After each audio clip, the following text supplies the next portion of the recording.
Hi, Caroline Kearney here at Powell Arts, and I'm standing with the terrific Bonnie Diana in front of her piece, which will be in our Marvelous and Unusual show from now through July 16th. Bonnie, can you introduce us to your piece? Sure, I'd love to. Well, this is my goat with gardenias, and it has kind of a little bit of a funny story to it. I have a friend, Joni, who lives in my neighborhood, and she has cousins who live in Ohio, and they have goat farms. Or they have a farm with a whole bunch of goats. So when she went to visit them, I said, please take some pictures for me because I need to do goats.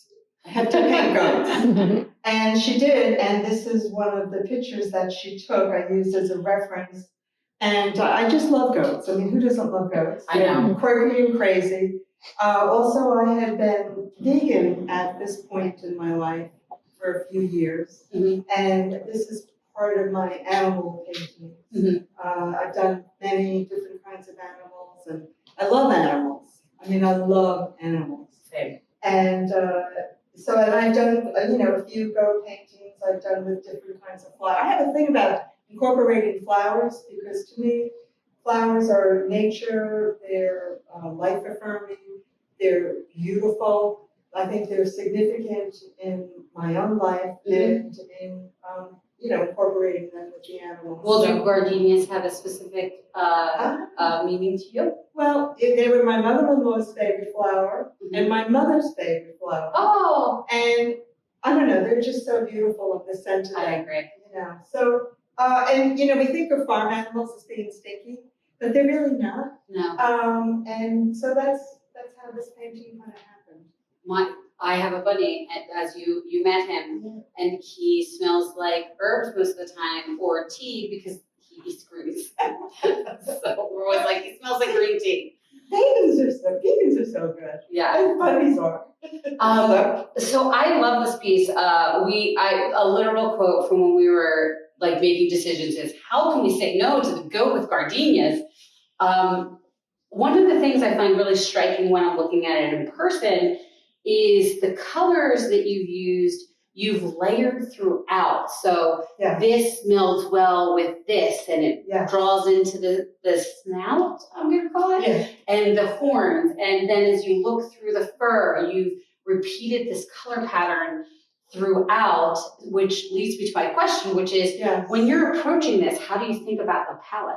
Okay, very good question. And I think about honoring the goat in a classical manner, because classical paintings often have a very subdued, often a dark gray, often a black, even Rembrandt always had very dark backgrounds. Yeah. So I didn't want to show the environment, I wanted to show the goat in a classical portrait sense. Absolutely. So that was my goal with them, and especially with this one. I fell in love with this fella. So he is a beautiful boy. Yeah. When you're approaching this, they say that painting starts with a mark. When you approach this, how do you start?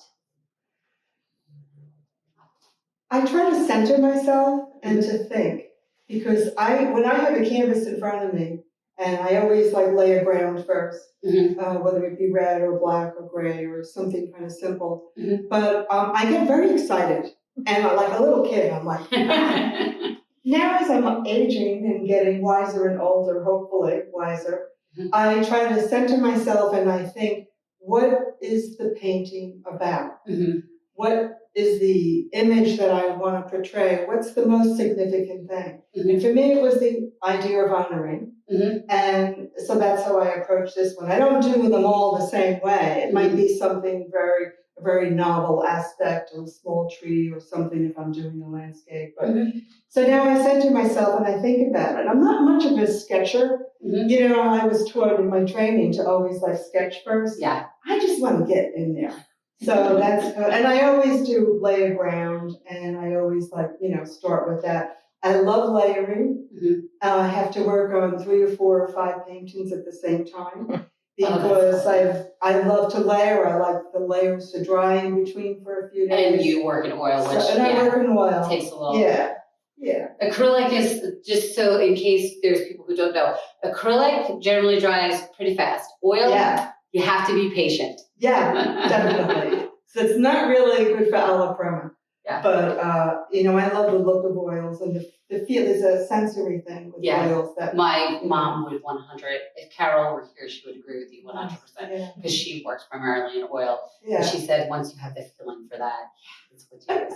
The last artist we had was also works with oils, and she said she likes the same thing, that it takes time to germinate and come together. Yeah, so I'm going to ask you a question. I see traces of pink on the sides, and yet when I look at this, the pink is not obvious. Right.